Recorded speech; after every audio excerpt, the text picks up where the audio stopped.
이 말씀을 가지고 그분의 날개 아래 거하기, 그분의 날개 아래 거하기라는 제목으로 함께 은혜를 좀 나누려고 합니다. 오늘 읽은 이 시편 91편 1절부터 16절까지는 하나님의 보호를 받으며 사는 사람들의 축복이 어떠한 것인지를 이렇게 보여주고 있습니다. 이 저자가 누구인지는 밝혀지지 않습니다. 분명하게 알지는 않지만, 그런데 이 저자가 분명하게 확정적으로 밝히고자 하는 것은 하나님의 특별한 은혜를 받은 체험적인 사람인 것은 분명한 것으로 보입니다. 하나님과 교통하는 삶을 사는 사람은 언제나 하나님의 보호 아래 있을 뿐만 아니라 절대 안전하다, 이런 것을 보여주고 있죠. 따라서 항상 마음의 안전과 거룩한 평온을 유지할 수 있다는 것은 정말 위대한 진리다 하는 것이 오늘 이 91편의 내용입니다.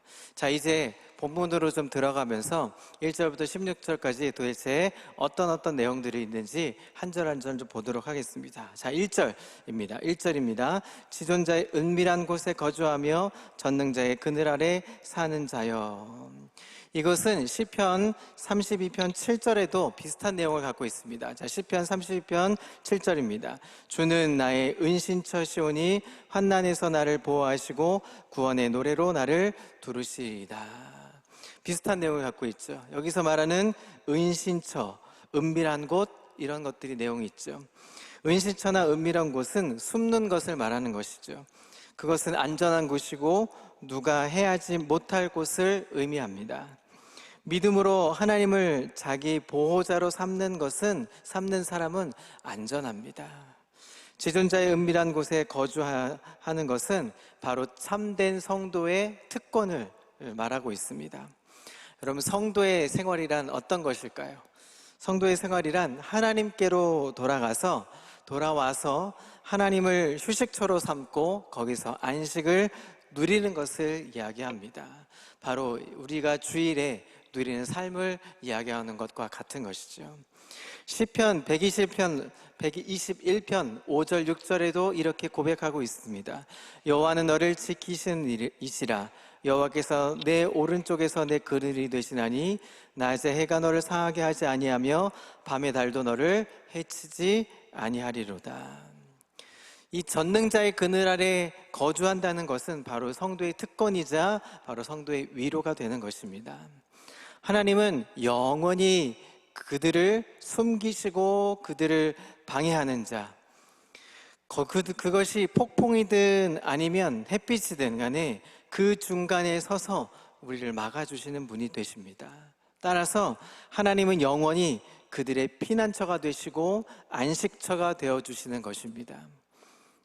자, 2절을 보겠습니다. 2절, 나는 여호와를 향하여 말하기를 그는 나의 피난처요 나의 요새요 내가 의뢰하는 하나님이라 라고 고백하고 있습니다. 세상의 다른 사람들은 뭐라고 할지는 모르겠지만 나는 여호와를 가리켜 뭐라고 한다고요? 나의 피난처, 나의 뭐라고요? 요새, 나의 의뢰하는 하나님이시다 라고 고백하고 있습니다. 이 세상 사람들은 이런 걸 하죠. 우상을 피난처로 삼습니다. 그래서 무당을 가죠. 철학관을 가고 무당에 가죠. 그래서 구슬합니다. 적게는 뭐 몇백만 원, 또 많게는 몇천만 원에 구슬하죠.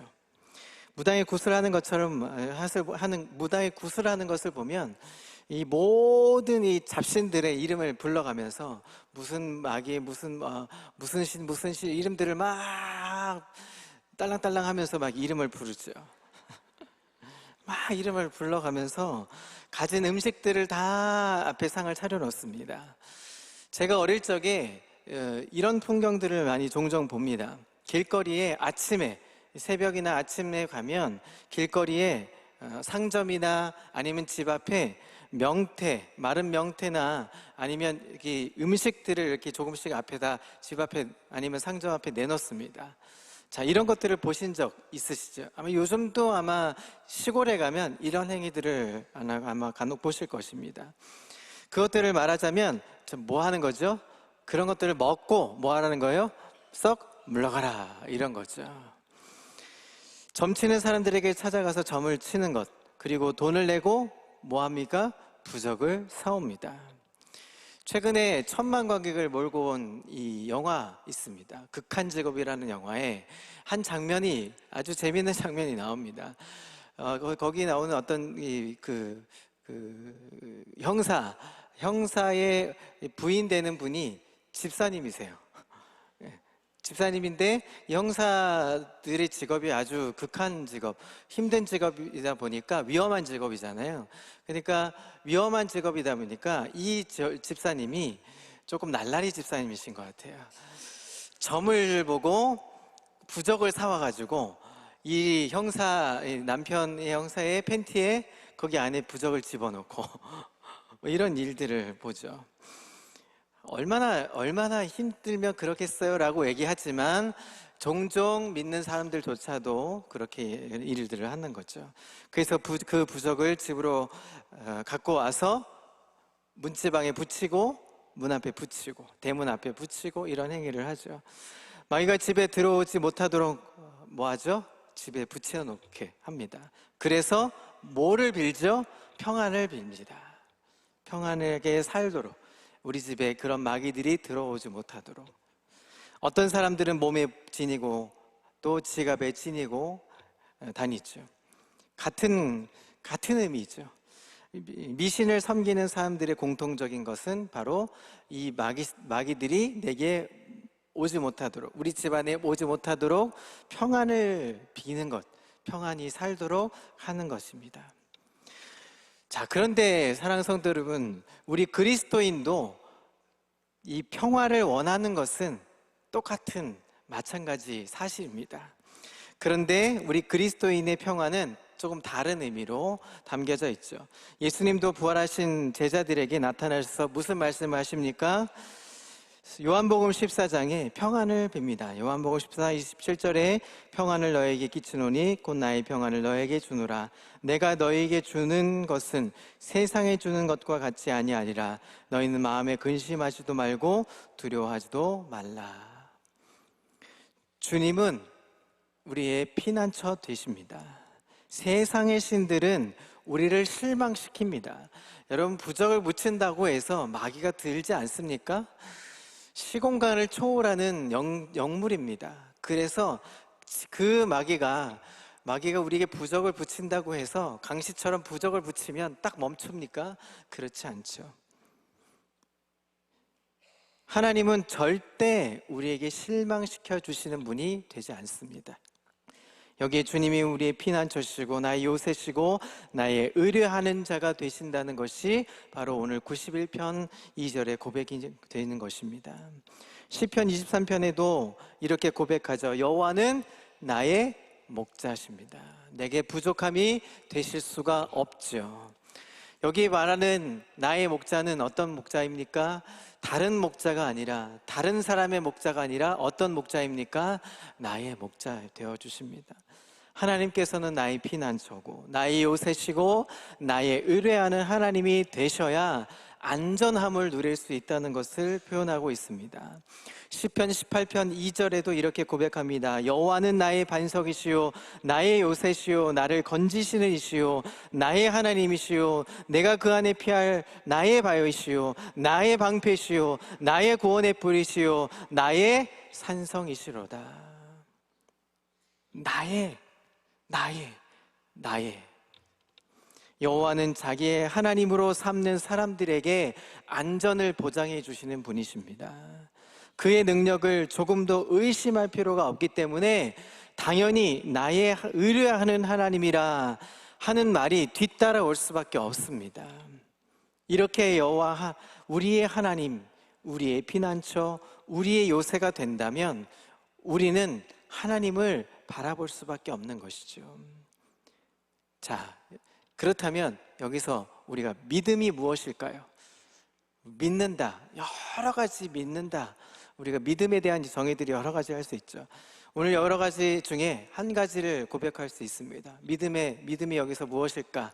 그것은 하나님께 의뢰하는 것입니다. 의뢰하는 하나님, 하나님께 의뢰하는 것이죠. 하나님은 아는 것만이 아닙니다. 지난주 우리 오후 시간에 제가 이런 고백을 했죠. 로마서 8장에 하나님을 사랑하는 자, 곧 그의 뜻대로 부르심을 입은 자, 모든 것이 합력하여 선을 이룬다 고백했습니다. 그것을 우리가 안다라고 이야기했습니다. 하나님은 아는 것으로 그치지 않습니다. 믿음은 인정하는 것만이 아닙니다. 믿음은 뭐 하는 것입니까? 의뢰하는 것입니다. 믿음의 대상에게 의뢰하는 것입니다. 의뢰는 무엇입니까? 내 삶 전체를 맡기는 것입니다. 의뢰하다는 것은 맡기는 것입니다. 우리나라가 하나님의 축복으로 이 짧은 역사 속에 우리가 이렇게 역사 속에 하나님께 영광된 삶으로 우리가 살아갈 수 있는 것, 이렇게 힘들고 어려운 일제강점기를 지나서 이렇게 아픈 역사, 전쟁의 역사를 있음에도 불구하고 이 짧은 역사 속에 하나님의 역사 속에서 이렇게 부강한 강국을 이룰 수 있었던 이유는 무엇입니까? 이 짧은 역사 속에 하나님의 축복된 역사로 우리를 인도하셨기 때문에 가능한 것이죠. 그래서 이것은 어떤 것이기 때문에 가능한 것입니까? 하나님께 모든 것을 맡기고 의뢰할 수 있었던 믿음의 사람들이 많았기 때문에 가능한 것이었습니다. 하나님을 믿는데 우리가 무엇을 할 수 있는 것입니까? 우리가 전적으로 하나님을 신뢰하고 의뢰할 수 있는 삶, 그것이 우리에게 힘으로, 믿음으로 가능한 것이기 때문입니다. 자, 그런데 여러분, 우리가 얼마나 하나님께 의뢰합니까? 다시 한번 묻습니다. 믿음은 무엇을 한다고요? 의뢰하는 것입니다. 정말 하나님을 의뢰하는 사람이라면 마음에 걱정과 염려와 근심이 있을 수 없어야 되는데, 정작 우리는 어떻습니까? 요즘 어떻습니까? 마음에 불안하십니까? 걱정이 됩니까? 요즘 내 삶에 뭔가 자꾸 불안하고 뭔가 자꾸 안 되고 이런 것 때문에 염려하고 근심이 되십니까? 그렇다면 내 삶을 돌아봐야 됩니다. 내가 자꾸 염려하게 되고 내가 자꾸 근심하게 되고 내가 자꾸 불안해지는 것은 전적으로 하나님을 의뢰하고 신뢰하지 않는다는 반증이 되는 것입니다. 주님께서 이렇게 말씀하십니다. 너희는 마음에 근심하지 말라. 하나님을 믿으니 또 나를 믿으라. 하나님께 온전히 의뢰하는 사람에게는 걱정과 근심과 두려움이 있을 수가 없다. 이렇게 말씀하십니다. 자, 예를 들어 보겠습니다. 어린아이, 우리가 자녀들을 키워봤으니까 어린애가 혼자 깜깜한 밤에 나가면 어떻습니까? 무섭고 두렵고 한 발짝도 가기가 어렵죠. 그런데 똑같은 밤에 나가서 두렵지 않은 방법이 있습니다. 어떤 겁니까? 아빠의 손을 붙잡고 가면 됩니다. 그럼 하나도 무섭지 않습니다. 요즘 우리 아이가 밤에 혼자 방에서 잠을 잘 못 잔대요. 방문을 닫고 자라고 하면 갑자기 방문이 스르르 열려요. 무섭대요. 아마 최근에 좀 무서운 영화의 한 장면, 뭐 드라마의 한 장면을 본 것 같아요. 밤에 자는데 자꾸 무섭다 그래요. 문을 열어놓고 걱정하지 마, 아빠 거실에 있어. 이러면 잘 자요. 누가 있으면 잘 잘 수 있어요? 아빠가 있으면, 엄마가 있으면 잘 자는 거죠. 자, 그런 것처럼 우리의 영적으로 우리 아버지 하나님이 계시면 우리가 잘 잘 수 있고 잘 갈 수 있고 무엇이든 잘 할 수 있는 거예요.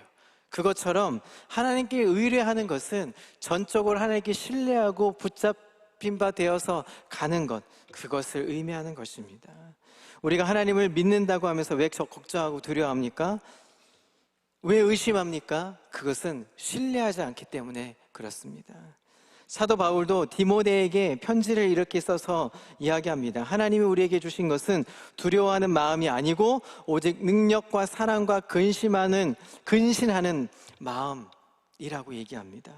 사랑하는 성도 여러분, 하나님께 의뢰하기 위해서는 하나님을 제대로 알아야 되죠.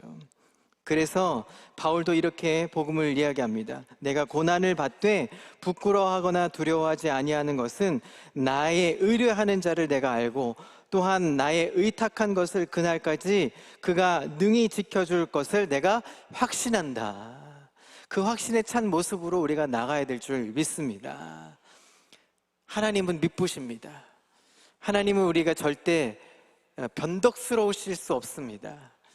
하나님은 거짓스럽지 않습니다. 하나님 거짓말하시지 않습니다. 하나님은 못하실 일이 없습니다. 그런데 거짓말을 못하시는데 거짓말을 하시는 분도 아니죠. 하나님은 죽지도 아니하시고, 그리고 하나님은 우리에게 한 번도 실망시켜 주신 적이 없으십니다. 그런데 우리가 왜 실망을 하죠? 실망하는 것 단 한 가지입니다. 우리가 전적으로 의지하지 않기 때문입니다.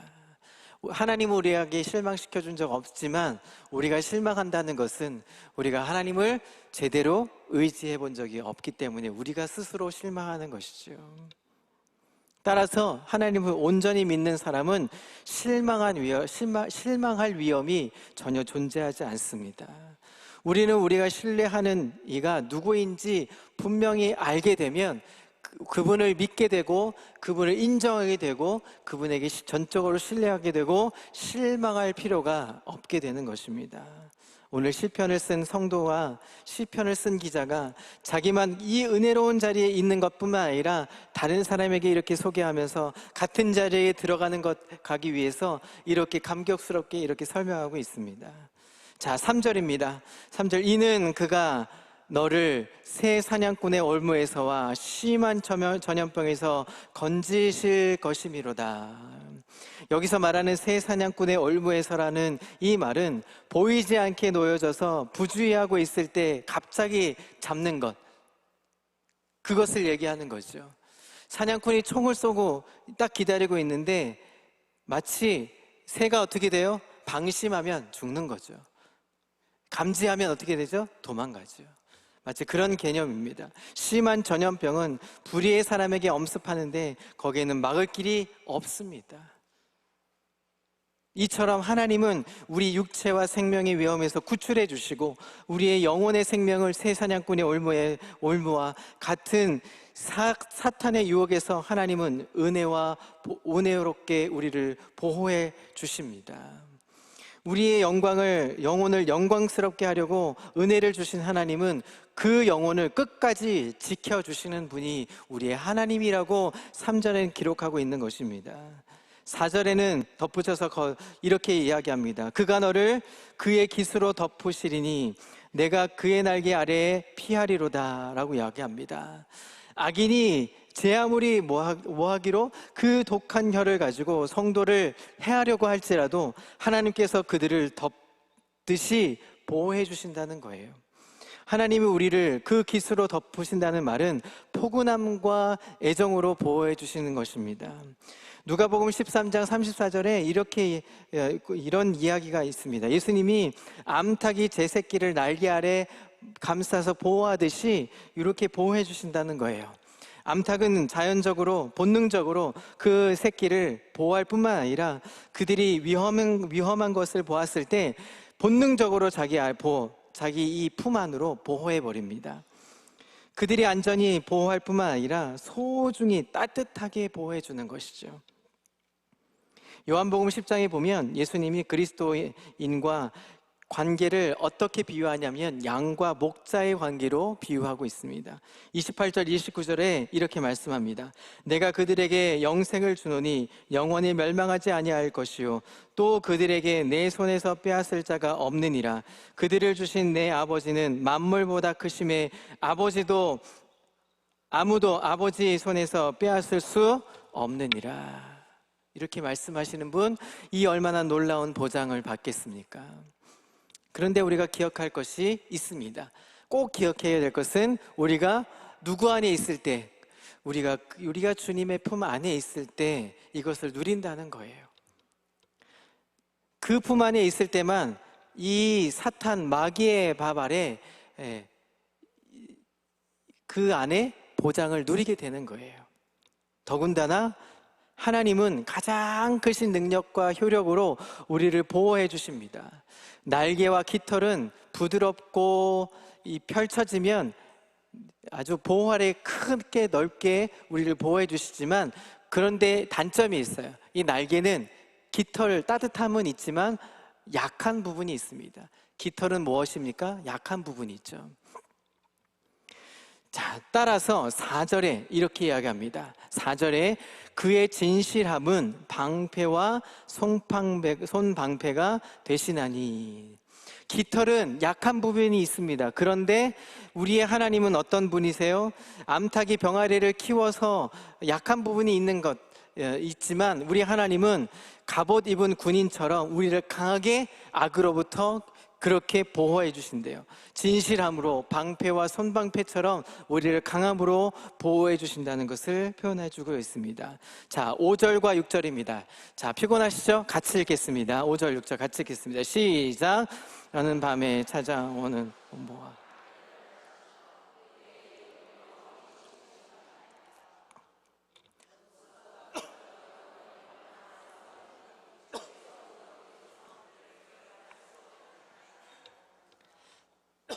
하나님은 우리에게 어떻게 해요? 밤낮으로 지켜주시는 분이세요.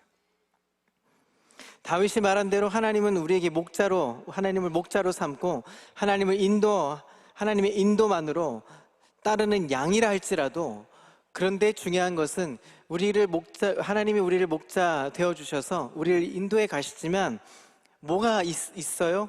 사망의 음침한 골짜기도 있다는 거예요. 단순히 우리를 이끌어 가실 때 아주 좋은 길, 평탄한 길, 행복한 길, 그것만 있으면 좋겠지만 사망의 음침한 골짜기도 존재해요. 사망의 음침한 골짜기가 어떤 것입니까? 두려움의 골짜기, 컴컴한 골짜기, 죽을 것 같은 골짜기가 존재하는 것입니다. 한 걸음만 잘못 내디뎌도 떨어져 죽을 것 같은 낭떠러지 같은 골짜기가 엄습해 옵니다. 그런데 그 골짜기마저도 두렵지가 않은 거예요. 왜 그렇습니까? 우리에게 주의 지팡이와 막대기가 나를 보호해 주시니까요. 이것은 무슨 뜻입니까? 하나님을 따르고 하나님을 보호를 받는 사람도 두려움을 당할 수 있고, 힘든 것을 당할 수 있고, 어려움을 당할 수 있고, 정말 이 낭떠러지와 같은 그런 벼랑 끝에 설 수도 있다는 것이에요. 풍파를 만날 수도 있고, 어두운 밤이 있고, 낮에 우리를 날아드는 화살이 있고, 어둠 중에 전염병도 있을 수 있고, 밝을 때 재앙도 있을 수가 있다는 것입니다. 그런데 그 중에서도 절대로 두려워하지 않는다는 거예요. 왜일까요? 하나님이 우리와 함께 하시기 때문입니다. 우리가 잘 아는 말씀이 있습니다. 제가 우리 교구 예배 때도 드렸던 말씀 중에 한 말씀이 있습니다. 한 번은 예수님이 제자들이 예수님을 모시고 갈릴리 바다로 건너갈 때였습니다. 예수님은 너무 피곤해서 배 밑바닥에 주무시고 계셨죠. 우리가 잘 아는 대로 갈릴리 바다는 이 바람이 잘 부는 그런, 때때로 이 풍랑이 잦은 곳이었습니다. 그런데 예수님의 제자들 그리고 배에 탄 사람들은 배를 잘 몰고, 뱃사람들이 많았어요. 그래서 그 풍랑이 일 때 배를 어떻게 그 물길을 잘 타고 가야 되는지를 너무나 잘 알고 있었던 사람들이 그 제자들 안에서도 있었고 뱃사람들이 많았었어요. 그런데 바람이 예사롭지가 않았습니다. 풍랑이 너무 심했어요. 물결이 배 안으로 들어왔고 배가 뒤집힐 정도로 아주 풍랑이 심했습니다. 제자들의 실력이 한계가 왔어요. 걱정이 심했습니다. 두려움이 몰려왔습니다. 겁에 질려서 주무시는 예수님을 깨웠죠. 그리고 이렇게 얘기합니다. 선생님, 요즘 말로 쌩님, 이렇게 얘기하죠. 쌩님. 짜증이 난 거예요. 짜증이 제대로 나서 예수님 이렇게 얘기한 게 아니라, 쌩님, 왜 이렇게 우리를 죽이시려고 하십니까? 왜 이렇게 지금 어떤 상황인데 이렇게 주무시고 계세요? 일어나세요. 우리를 제발 이 죽을 고비에서 좀 살려주십시오. 우리에게 죽게 되었는데 왜 우리를 돌보지 아니하십니까? 이렇게 얘기하죠. 이때 예수님이 일어나서 풍랑을 잔잔하게 만드시고 제자들에게 뭐라고 얘기하십니까? 이 믿음이 적은 자요, 이렇게 얘기하시죠. 그리고 책망하십니다. 왜 그랬을까요? 예수님이 타신 배도 풍랑을 만날 수가 있다는 거예요. 예수님과 같이 동행하고 걸어가는 중에도 풍랑을 존재할 수 있다는 거예요. 어려움을 겪을 수가 있습니다. 우리가 믿는 믿음의 사람들이라 할지라도 풍랑은 존재하고 역경은 존재하고 힘든 일은 똑같이 존재할 수 있다는 거예요. 그런데 중요한 것은, 분명한 사실은 그 가운데서 예수님이 계시면 어떻게 되는 거예요? 풍랑은 잠잠해지는 거고, 예수님이 함께 하시면 죽는다 안 죽는다? 죽지 않는다는 것입니다. 그것이 우리에게 중요한 사실인 거예요. 사도 바울은 고린도후서 4장 7절에서 9절 이렇게 이야기합니다. 4장 7절에서 9절 함께 읽습니다. 시작. 우리가 이 보배로운 질그릇에 가졌으니 이는 심히 큰 능력은 하나님께 있고 우리에게 있지 아니함을 알게 하려 함이라. 우리가 사방으로 우겨쌈을 당하여도 쌓이지 아니하며 답답한 일을 당하여도 낙심하지 아니하며 박해를 받아도 버림받지 아니하며 거꾸러뜨림을 당하여도 망하지 아니하고. 이 말은 하나님을 피난처로 방패로 삼고 하나님께 온전히 의뢰하고 그렇게 산다고 해도 뭐가 있는 거예요? 우겨싸임을 당하지 않냐 하는 보장이 없으며 답답한 일을 당하지 않는 법이 없고 박해를 받게 되며 거꾸러뜨림을 당한다는 말씀이에요. 그런 일이 없다는 게 아니라 그런 일은 존재한다는 거예요. 그런데 절대 망하지 않는다. 오늘 그 말씀을 선포하고 있습니다. 무엇 때문에요? 주님이 우리와 함께 하시기 때문에. 예수님도 너희가 세상에서 환난을 당하나 담대하라, 내가 세상을 이기었노라. 다시 본문으로 돌아가겠습니다. 7절부터 13절 이렇게 고백하고 있습니다. 1000명이 내 왼쪽에서 10,000명이 내 오른쪽에서 엎드러지나 이 재앙이 내게 가까이 하지 못하리로다. 오직 너는 똑똑히 보리니 악인들의 보응을 내가 보리로다. 내가 말하기를 너희는 여호와는 나의 피난처시라 하고 지존자를 너희의 거처로 삼았으므로 화가 내게 미치지 못하며 재앙이 내 장막에 가까이 오지 못하리니 그가 너를 위하여 그의 천사들을 명령하사 내 모든 길에서 너를 지키게 하심이라. 그들이 그들의 손으로 너를 붙들어 발이 돌에 부딪히지 아니하게 하리로다. 내가 사자와 독사를 밟으며 젊은 사자와 뱀을 발로 누르리로다. 아멘. 여러분, 다니엘을 기억하십니까? 다니엘이 하나님과 함께한 사람이었죠. 다니엘은 사자굴에 던져졌습니다. 죽었습니까? 아니요, 죽지 않았습니다. 하나님이 함께 하신 사드락과 메삭과 아벳느고 이 세 친구들 풀무불에 던져졌죠. 죽었습니까? 머리털 끝 하나 다치지 않았습니다. 상하지 않았습니다. 오히려 그들을 잡아매었던 이 밧줄이 타버리고 그 풀무불을 붙였던 사람이 죽었죠. 하나님은 하나님의 사람들을 환난의 도가니에서 건져내십니다. 오히려 세상 것들을 메고 있었던 밧줄을 타버리게 하시죠. 오히려 그의 심령은 더 깊은 은혜의 체험을 하게 하도록 우리의 심령 가운데 인도함으로 나아가게 하십니다. 힘든 그 고비 속에서 뛰어넘게 하심으로써 우리에게 더 큰 은혜를 허락해 주신다는 거예요. 하나님은 모든 악을 선으로 바꾸시기 때문입니다. 따라서 하나님을 사랑하는 자, 곧 그 뜻대로 부르심을 입은 자들에게 모든 것이 합력하여 선을 이루는 것이 바로 우리의 하나님 되어 주시는 것입니다. 여러분, 믿으십니까? 하나님은 우리의 심령 하나하나를 이렇게 지키시고 인도해 가신다는 것을 우리에게 축복으로 계속 소개하고 있는 것입니다. 자, 이제 마지막으로 가겠습니다. 14절부터 16절. 자, 14절부터 16절을 함께 읽겠습니다. 시작. 하나님이 이르시되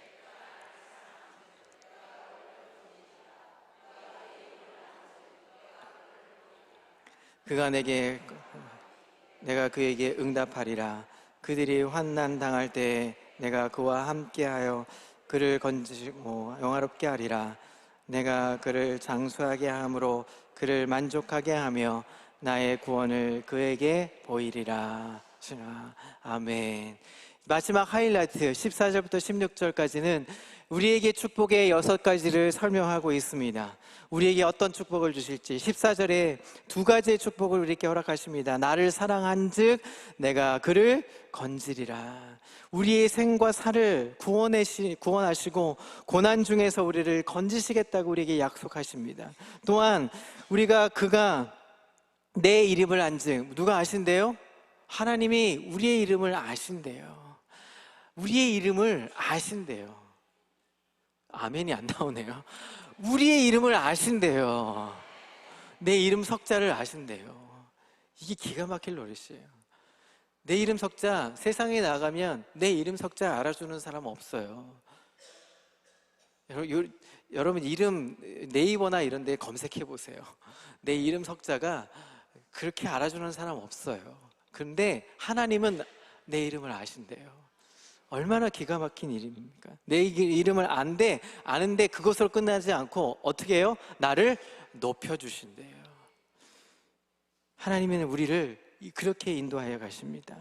15절에 세 번째 우리에게 이렇게 약속해 주십니다. 그가 내게 간구하리니 내가 응답하리라. 우리가 간구하는 것을 하나님이 응답해 주신대요. 그런데 중요한 것 한 가지는 아멘이지만 때를 기다려야 돼요. 이게 우리가 좀 기가 막힐 일들이죠. 그때와 그 시를 알지 못하기 때문에 우리는 언제까지나 기다리면서 그때와 그 하나님의 때 하나님의 방법으로 주시는 것을 기다리면서 응답해 주실 것을 기다리면서 소망으로 가야 되는 거죠. 그래서 우리는 기도하는 것입니다. 네 번째 약속을 우리에게 주십니다. 그들이 환난 당할 때에 내가 그와 함께하여 그를 건지고 영화롭게 해주신다는 것을 우리에게 말씀합니다. 시편 50편 15절에도 이렇게 고백하고 있습니다. 환난 날에 나를 부르라. 내가 너를 건지리니 내가 나를 영화롭게 하리라 말씀하시죠. 우리가 환난을 당할 때 주님은 그냥 내버려 두시지 않습니다. 우리를 이기는 힘을 우리에게 공급해 주시죠. 이사야서 33장 16절에도 이렇게 고백합니다. 그는 높은 곳에 거하라니 견고한 바위가 그 요새가 되며 그의 양식은 공급되고 그의 물은 끊어지지 아니하리라. 다섯 번째 우리에게 약속하십니다. 16절입니다. 내가 장수함으로 그를 만족하게 하신다라고 얘기합니다. 우리가 이 세상에서 보내진 목적은 다 이룰 때까지 이 세상에서 삶을 계속하게 해주시는 거예요. 우리가 정한 때에 나왔지만 언제 우리가 주님의 부르심을 받을지 모르죠. 우리가 오늘 이제 우리의 주일 한날 하루 종일 우리가 이 교회 성전에 거하면서 말씀 보고 기도하며 찬양하며 예배하며 나아가지만 우리가 오늘 자고 일어나서 내일 어떻게 될지는 아무도 모르잖아요. 내일 일어났을 때 우리가 예배를 드리며 말씀 보며 하루를 사는 목적은 뭐예요? 뭐 하는 거예요? 사는 목적은 하나님이 우리에게 살게 하셔서 뭐 하는 거예요? 장수하게 하셔서 하나님을 만족하게 하는 삶을 살게 하는 거예요. 내 만족이 아니라 누구를 만족하게 하시는 거예요? 하나님을 만족하는 복을 우리에게 허락하시는 거예요. 누구를 영화롭게 하기 위한 삶을 하나님을 영화롭게 하게 하는 삶. 그러니까 내일 하루의 삶도 누구를 위해 사는 거예요? 하나님을 위해 사는 삶을 사는 거죠. 세상 속에서 사는 삶도 누구를 위한 삶을 사는 겁니까? 하나님을 위한 삶을 살아야 되는 거예요. 그러니까 돈을 벌어도 누구를 위한 것인 거예요? 하나님을 위한 것인 거예요. 100만 원을 벌든 1000만 원을 벌든 1억을 벌든 10만 원을 벌든 누구께 되는 거니까요? 하나님 것이니까요. 감사함으로 살아가는 것을 이야기하는 것이죠. 마지막, 나의 구원으로 보이리라 말씀합니다. 이것이 우리에게 약속해요.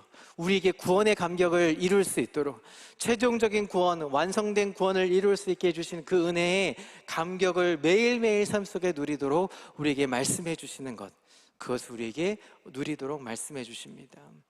그래서 다시 제목으로 돌아가겠습니다. 그분의 날개 아래 거하는 것, 그것은 우리 따라해 볼까요? 순종. 순종할 때 그분의 날, 순종이라는 이 단어는요, 저는 이렇게 고백하는 거예요. 그분의 날개 아래 거하는 것, 그것이 순종입니다. 우리가 그분 앞에 순종하는 것은 다른 게 필요 없어요. 그분의 날개 아래 그 품에 거하는 것입니다. 오늘도 내일도 주님 부르시는 그날까지 누구의 품 안에 거하는 것입니까? 하나님 품 안에 거하는 건, 하나님 품 안에 거하면서 내가 할 것 하고 내가 기도하고 말씀 보고 그렇게 살아내는 것, 그것이 순종의 삶을 사는 것입니다. 오늘도 내일도 주님 부르시는 그날까지 그런 순종의 삶으로, 믿음으로 달려가 우리 6가지 오늘 주신 그 복을 다 누리며 삶을 사는 멋진 은혜의 축복, 우리 평강인들 다 되시기를 그리스도의 이름으로 축복합니다.